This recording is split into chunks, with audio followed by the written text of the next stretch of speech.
All right, we're going to go ahead and get started. Hello, and thank you all for coming here. My name is Toni Hauser, and I work in emergency preparedness for the Minneapolis Health Department.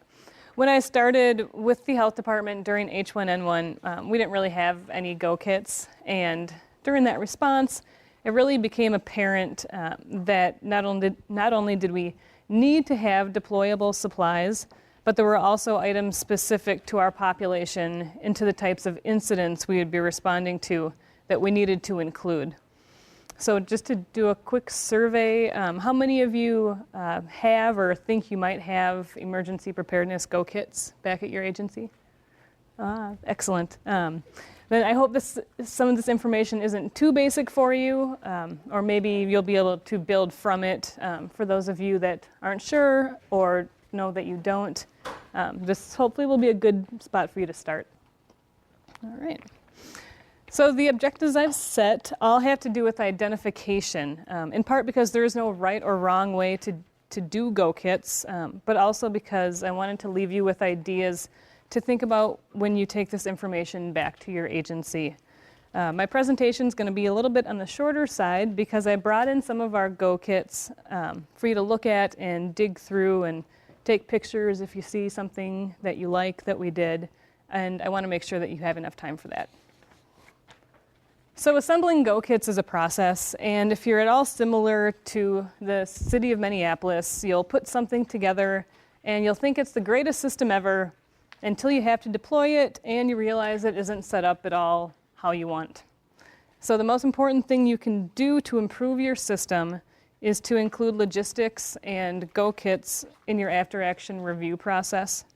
If you document changes that you'd like to make, it's a lot easier to go back and reference a report than to try and remember what it was that you wanted to do.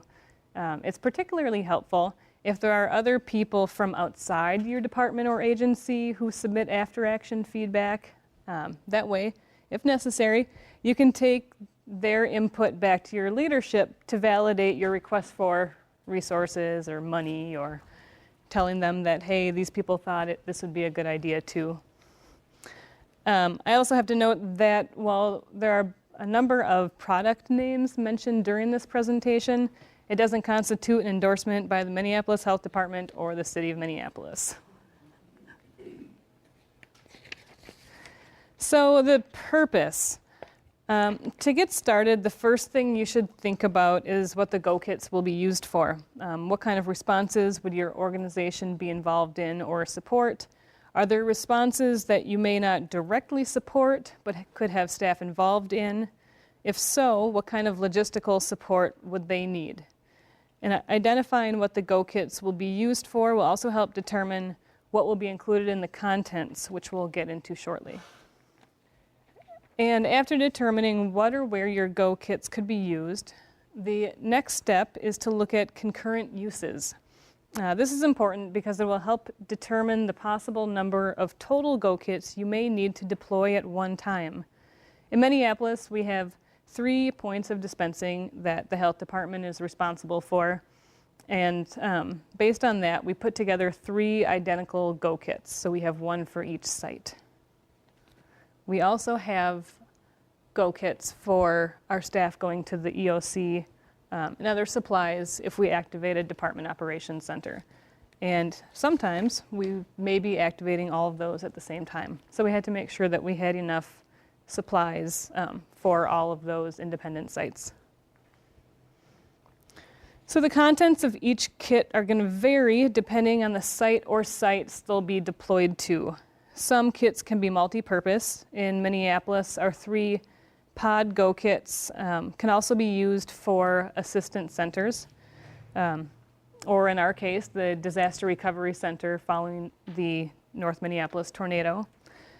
We also like to have a separate set of kits to use specifically for staff deployment to the EOC. Unlike other go kits, this set is heavy on reference materials that could be used to support health department operations in the field. Unfortunately, as those of you who have ever gift wrapped anything are aware, not everything fits nicely in a package. Tables and chairs, coolers, sandwich boards, queuing lines don't really fit and should probably just stay out as loose items. So now we're going to move into the design of the Go Kits. In addition to determining how many sites or concurrent operations you'll need to support, you also want to think about how many actual containers you'll need. And that number is going to depend on the number of concurrent sites you have, the type of each site, and of course the contents of each kit. And so this is some of the good stuff. What should you actually put into your Go Kits? In Minneapolis, we like to plan around the worst case scenario and assume that either the power may be out or we may be operating at a location that does not have power. So we have all sorts of office supplies, including notepads, pens and pencils, markers, scissors, staplers, different kinds of tape. Sometimes you'd think that why would you need a Go Kit with pens and pencils to take to, say, the Emergency Operations Center?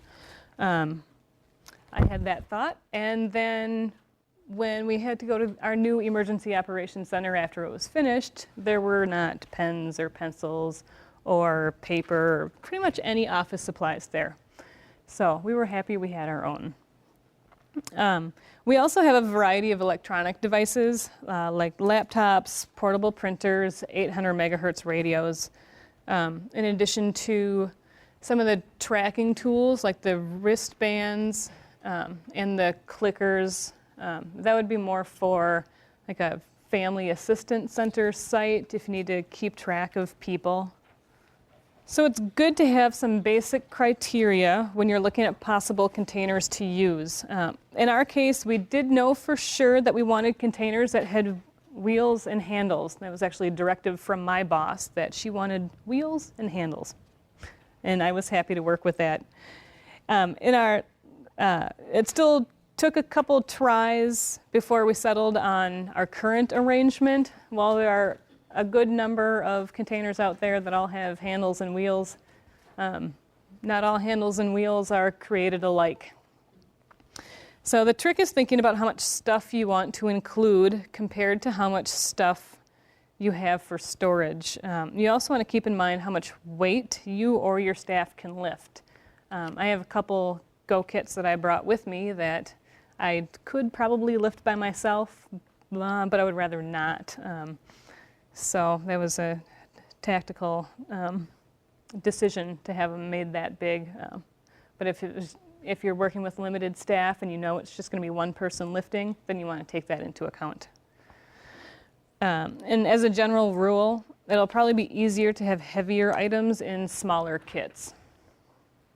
So many of us have vendors that we use either due to department or agency policy or because invoicing makes the ordering process easier. At Minneapolis, we use Grainger as our primary vendor, but there are also many times where we've gone outside Grainger to purchase things, most of the time because they didn't really have what we wanted, as hard as they tried to find something for us. So there are times when you can find something you want cheaper from a different supplier, and when all else fails, just go on the internet and look. Pull up Google and do a search for dimensions and wheeled box with telescoping handle, and then just see what you find, and maybe you'll find what you're looking for. So here are 4 variations that we have used in the health department. The yellow Contico box turned out to work better for lighter items. The load limit on the wheels turned out not to be very high. So now we use those primarily for our diversion Go Kits with toys and coloring stuff for children. The black Vericore box on the bottom right is our standard box. That's the one where you could lift it by yourself, but maybe you need 2 people. It's very heavy duty. The wheels are heavy duty, and the handle is strong enough for the load limit. The file box on the top right is from AO Systems. And I found this after H1N1. We use it to store our large laminated signs. So the signs are about, I think, 2 by 3 feet. And it just seemed like a shame to roll them up and have them stored like that. Also, if we had to pull them out, then we'd have to unroll them and flatten them out. And, they never get flat anyway. So it just made more sense to have a type of filing system where we could file them flat. And then, of course, Pelican case on the top left. We have one of those for our site management group. And all of our asset tracks and rapid tag equipment, it also comes in Pelican cases. So, yes? What did you call that one on the top right?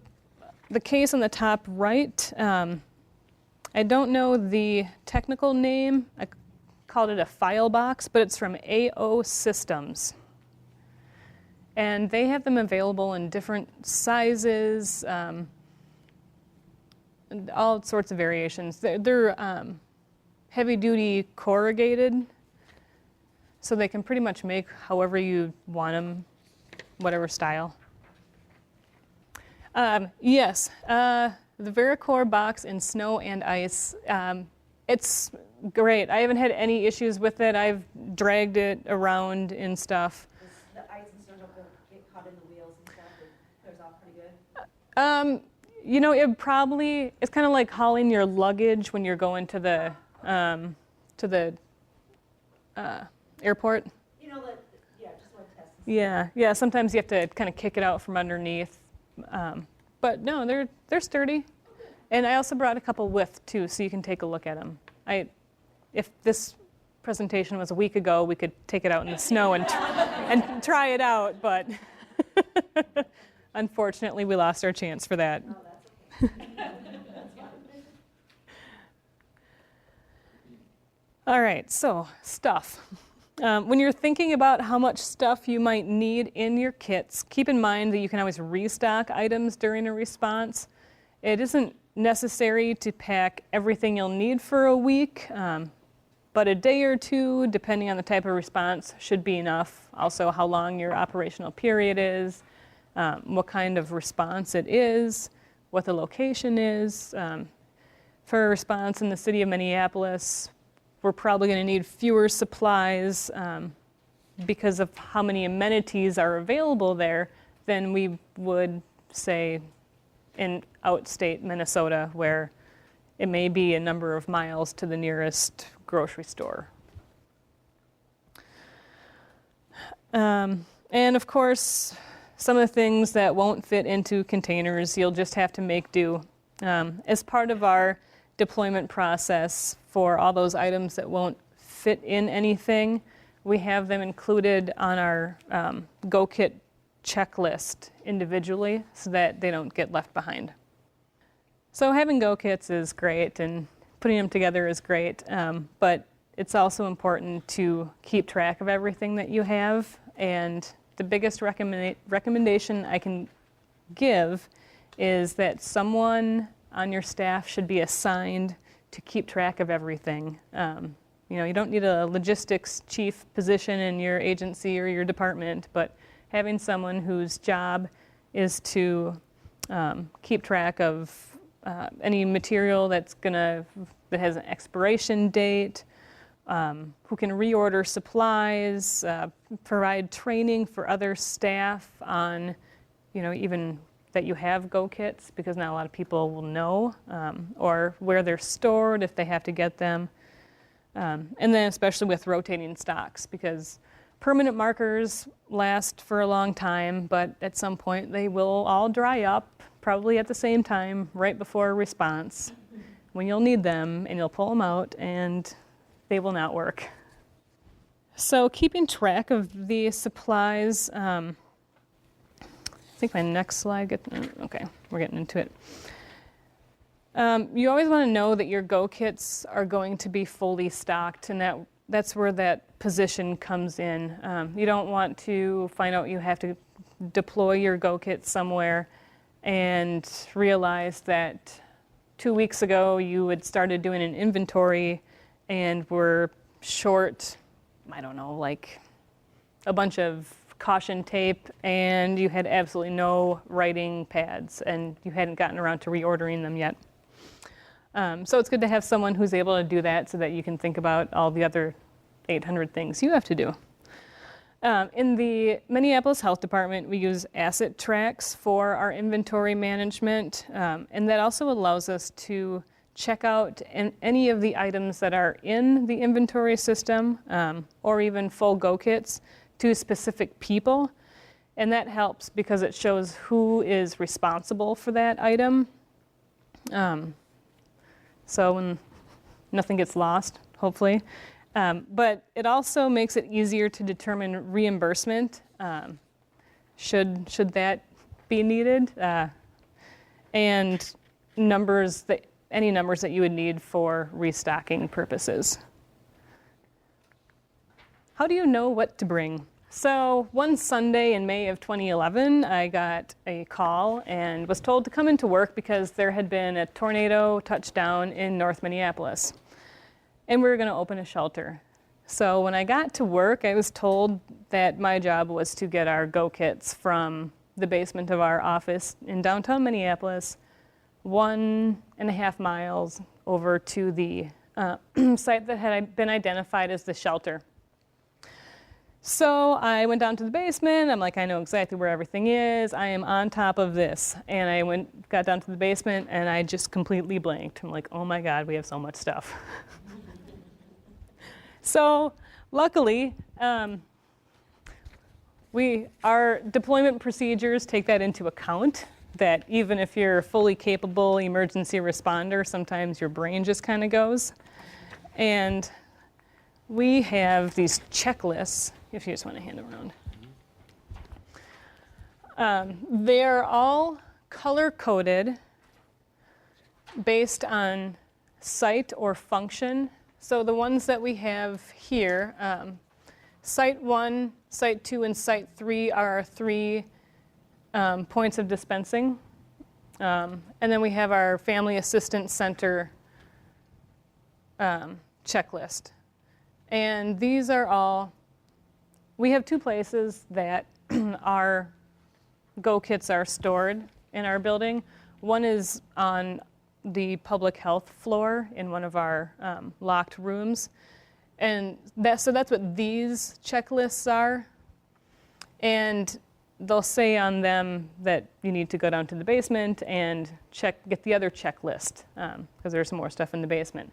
So the checklists that are going around, there's 2 of them. It's for the same go kit, but one is for what's in the network, in the locked network room, and the other one is everything that's in the basement. So then all you have to do is grab the checklist and the marker, which hopefully will be working because it hasn't dried up, and you just grab the stuff and check the box. There's also a spot on the checklist to write the location that you'll be taking the stuff to, and the address, and name a spot for the logistics chief name and a phone number. Now, it's not just our checklists that are color-coded. All the go kits that we've put together match that color code. So Site 1 for our point of dispensing is pink. So all of the go kits all have pink labels, and they're all numbered. So it's go kit 1, and then it goes on from there. And Site 2, everything is green. Site 3, everything's purple. Family Assistance Center is black. It's kind of sad.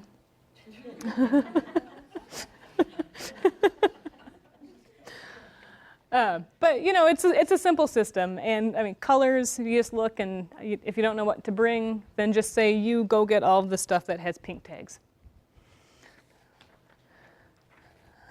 All right, and next is transportation. And like Jeff stated earlier, transportation is really a breaking point.